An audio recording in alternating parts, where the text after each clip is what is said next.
Olá, estamos aqui com mais um podcast e hoje a gente vai falar sobre câncer de pulmão. Nosso convidado de hoje é o Dr. Aurílio Garcia Lime Paula, que é cirurgião torácico aqui do Hospital Dr. Mário Gatti.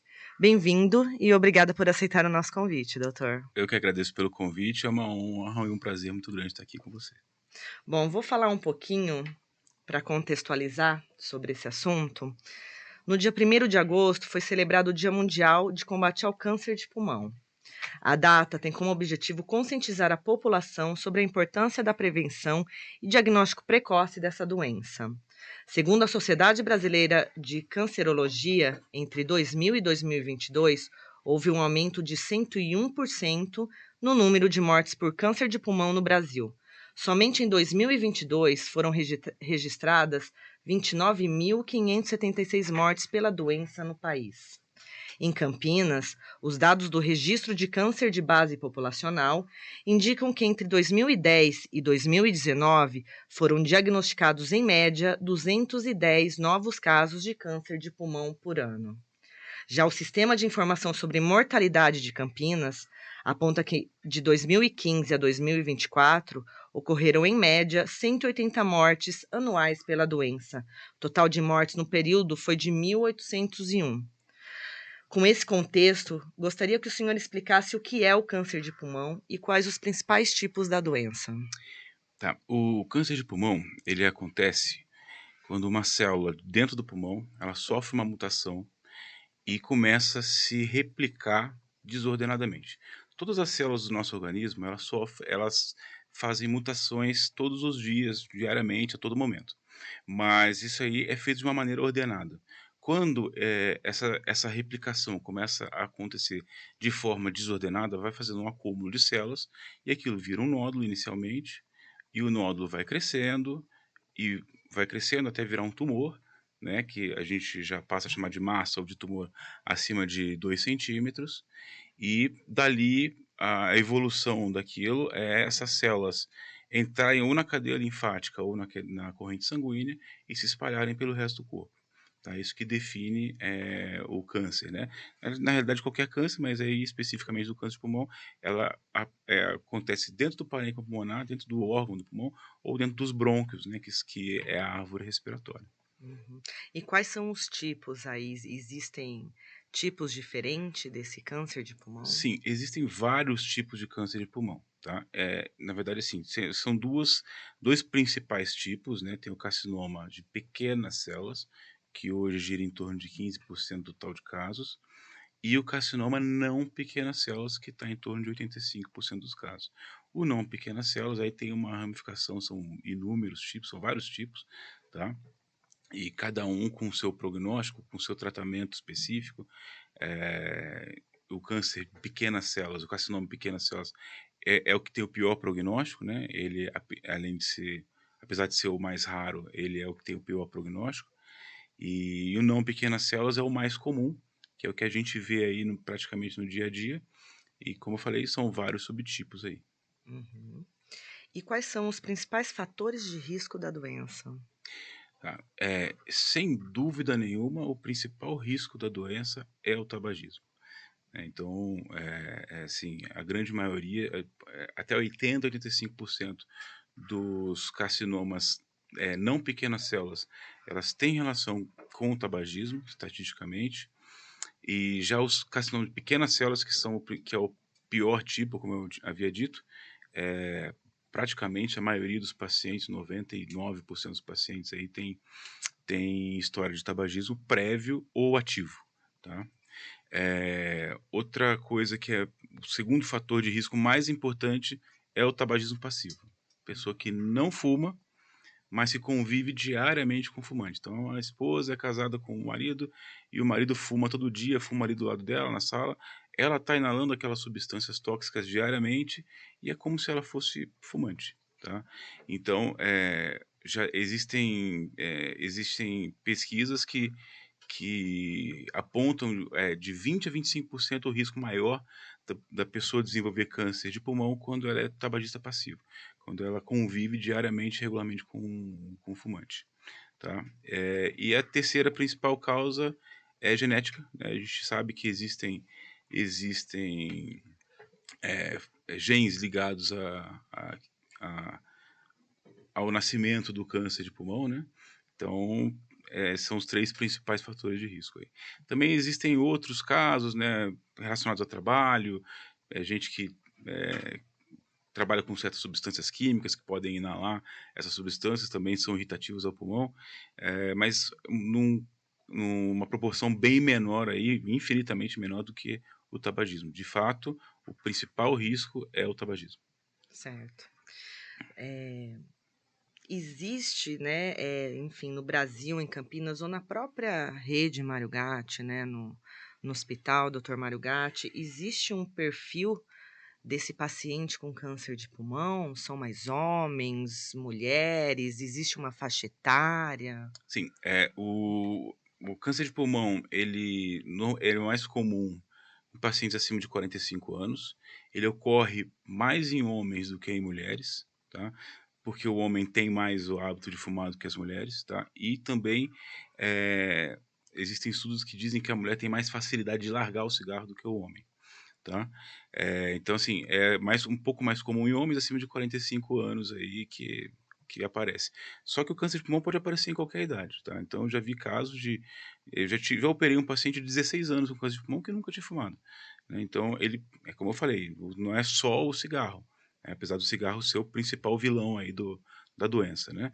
Mas pode acontecer em qualquer faixa etária, só que o mais comum mesmo, homens acima de 45 anos.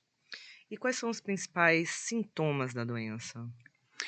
É, o grande problema do câncer de pulmão é que aliás, a maioria dos cânceres são assim, é que eles crescem silenciosamente. Então, quando eles começam a dar sintoma, normalmente eles já estão avançados, tá.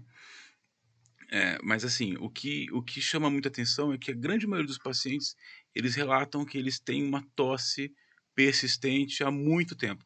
Uhum. Então, como o câncer de pulmão está muito associado ao tabagismo, e o tabagismo também causa uma inflamação nos brônquios, né, então é comum os pacientes fumantes, mesmo os que não têm câncer, eles têm, tosse frequente, né.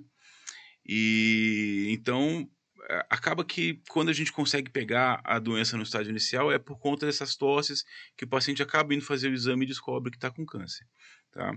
Quando a doença vai avançando, quando ela vai crescendo, ela começa a dar outros sintomas, né. Então, quando o tumor cresce na luz dos brônquios, né, que é o canal ali do do ar ali para o pulmão, ele pode apresentar sangramentos. Então a hemoptise, que a gente chama, que é a tosse com sangue, tá, ela é frequente de aparecer aí nos pacientes já com uma lesãozinha, de repente, um pouco mais avançada. Eh, Perda de peso não é muito característico do câncer de pulmão, tá. Todas as neoplasias, elas têm um metabolismo avançado, né, para as células se replicarem, elas consomem muita energia. Então é normal o paciente com a neoplasia ter um certo grau de perda ponderal, que é a perda de peso, mas isso aí no câncer de pulmão, ela não necessariamente é verdade. Ela pode acontecer, mas normalmente também quando acontece, o paciente já está em um estágio mais avançado da doença, tá. E outra coisa também que a gente tem que levar em consideração é que como o câncer pode dar as metástases, né, que elas se implantarem em outros órgãos, né, eh, o paciente pode começar a ter sintomas de quando ela se implanta. Então, um paciente com um quadro de dor de cabeça muito importante, alucinação, alteração comportamental, pode indicar metástases no cérebro. Pacientes podem ter fraturas espontâneas, porque é comum o câncer de pulmão dar metástase para os ossos, então apresentam fraturas espontâneas, tá. E, basicamente são esses os sintomas aí que a gente vê. E quais são os caminhos possíveis, para o tratamento? E gostaria também que você falasse um pouquinho aí sobre essa questão da taxa de cura também. Tá, é assim, ó, o câncer de pulmão, ele é hoje, quando a gente consegue pegar numa fase inicial, ele tem uma boa taxa de cura, é claro, dependendo do tipo histológico do câncer, tá? A grande maioria dos casos é adenocarcinoma, carcinoma espinocelular, quando a gente consegue pegar no estágio inicial, que a gente consegue fazer a cirurgia de maneira rápida, a gente até consegue uma taxa de cura boa, tá? Eh, o grande problema é que a maioria dos casos, como eu falei, demora para chegar, porque o paciente demora para perceber que está com algum problema. E aí quando percebe, já é, é tarde demais, digamos assim. Então, nos estágios mais avançados da doença, a gente percebe que a taxa de sobrevida de 5 anos, ela gira em torno de 10 a 18%, tá? Nos estágios mais avançados da doença. Desculpa, a primeira pergunta foi Os caminhos para o os tratamento, caminhos. né? Assim, o que a gente vê, né, normalmente, assim, como eu falei, né, o paciente começa a ter um quadro de tosse, parece um sintoma gripal, e aí ele faz ali um raio-x, aparece uma bolinha no pulmão. Aconteceu isso, já tem que procurar logo uma unidade de saúde, precisa ser encaminhado aí para a especialidade. Aí no caso aqui do Marugate, a gente tem o ambulatório de cirurgia torácica, que a gente recebe ali os pacientes, né, é aberto, e, e aí a gente faz os exames de estadiamento. Fazendo os exames de estadiamento, se o paciente reunir condições clínicas com estadiamento adequado, a gente já indica a cirurgia. Fazendo a cirurgia, a gente já encaminha o pessoal da oncologia para tratar. Então, basicamente, a maioria dos casos que a gente consegue pegar eh, em fase boa para a gente operar, para a gente tratar, são pacientes que descobriram acidentalmente. Por isso que é importante, principalmente os pacientes tabagistas, eles fazerem ali os exames de rotina, procurarem o posto de saúde, né, fazer raio-x, tentar parar de fumar, tudo isso é importante aí para, de repente, se acontecer de pegar a doença, de contrair a doença, a gente conseguir pegar num estágio inicial para poder tratar o mais rápido possível e a gente tentar aí conseguir uma taxa de cura boa. Colocar essa rotina aí de acompanhamento da saúde, fazer isso com uma constância, né? Isso é fundamental, assim, não só para o câncer de pulmão, mas para qualquer outro tipo de doença. É importante lembrar que o tabagismo também leva a outras doenças, né? Doenças cardiovasculares, né? Outros tipos de câncer do estômago, câncer de intestino, enfim, tem vários tipos de doença que o esôfago, né? Vários tipos de doença que o tabagismo pode causar. E assim, não só os pacientes tabagistas, todos os pacientes eles devem regularmente procurar as unidades básicas de saúde, fazendo seus exames de rotina, ver se está tudo bem, ver o que precisa mudar na vida, na saúde, enfim, para poder. A prevenção é sempre o melhor, é sempre o melhor caminho, porque uma vez que descobre a doença, aí já pode ser tarde demais. Sim. A Rede Marugate possui a Unacom, Uhum, né? E que é a unidade de alta complexidade em oncologia. certo, Gostaria que você falasse um pouquinho sobre, né, como funciona, os tratamentos que são oferecidos ali para a população. certo. A oncologia do Marugate é muito importante, é um serviço muito bom, bastante completo. Claro, como todos os serviços do SUS têm suas dificuldades, né, dificuldade orçamentária, dificuldade de material, mas essa é uma equipe muito boa, que conta aí com vários profissionais, tratamento multidisciplinar, com fisioterapia, com psicologia, com os médicos oncologistas, e então tudo isso, tudo que é importante para oferecer o melhor tratamento para o doente, tá? Então a parte do tratamento oncológico, de quimioterapia, radioterapia, é muito boa, a gente vê que tem bons resultados, tá? Uhum. Então é um serviço de bastante qualidade que é oferecido aqui pela Rede Marugate. Então, ainda falando sobre prevenção, o que o SUS municipal oferece para prevenção do câncer de pulmão? Existem programas, ações que são feitas? Sim, as unidades básicas de saúde contam com equipes para poder fazer o apoio do paciente que quer largar o tabagismo, né. Então, se a pessoa quer parar de fumar, e é muito importante que isso aconteça, é só procurar a unidade de saúde mais perto de casa, ir lá conversar, falar: "Olha, quero fazer parte do grupo de apoio à cessação do tabagismo", e vai ser bem acolhido nas unidades básicas de saúde e precisa começar o tratamento aí, o apoio na realidade para poder, conseguir parar de fumar, que a gente sabe que é muito difícil, né. O vício do cigarro é um vício que ele é duplo, é um vício duplo, ele tem um vício químico muito importante e tem um vício psicológico muito importante. Então, não só o corpo fica pedindo a nicotina para o paciente tabagista, como tem a parte psicológica. O cara acaba de comer, ele tem que fumar um cigarro. Tá nervoso, tá estressado por alguma coisa, ele tem que fumar um cigarro. Então, esses grupos de apoio são muito importantes para o paciente conseguir parar de fumar. E para quem se interessar, na página da Secretaria Municipal de Saúde tem mais informação sobre todos as unidades de saúde que oferecem, esse programa, os horários, é só conferir. E, bom, você gostaria de complementar com mais alguma informação, mais algum recado importante?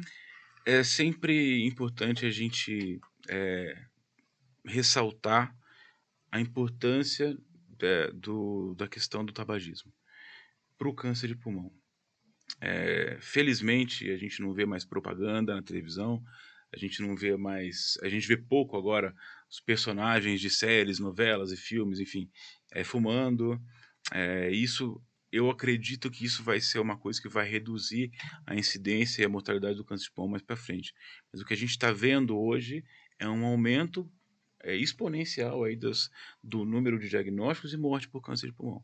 Então é muito importante que a gente conscientize a população sobre o risco e sobre, o que pode acontecer depois. E também, falo novamente, fazer os exames, se você é tabagista, procurar os grupos de apoio para poder tentar parar de fumar, fazer os exames regularmente, porque se a gente conseguir descobrir alguma coisa no estágio inicial, a gente, tem uma chance maior de cura. Um professor meu da faculdade, ele costumava dizer que 100% dos pacientes que fumam vão ter câncer de pulmão um dia. Só que a gente não chega nessa estatística porque o tabagista morre antes. Ou ele sofre um acidente, ou ele tem um infarto, um AVC, mas se não acontecer isso, ele vai ter o câncer de pulmão. A gente não tem como comprovar essa informação, essa teoria desse meu professor, o professor de pneumologia meu da faculdade, mas eu acredito que realmente o número é muito grande.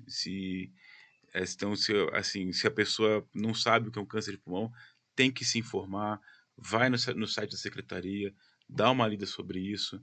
É importante que a pessoa possa prevenir, porque preveniu assim, a gente conseguir pegar no estágio mais inicial é o melhor para o prognóstico da pessoa.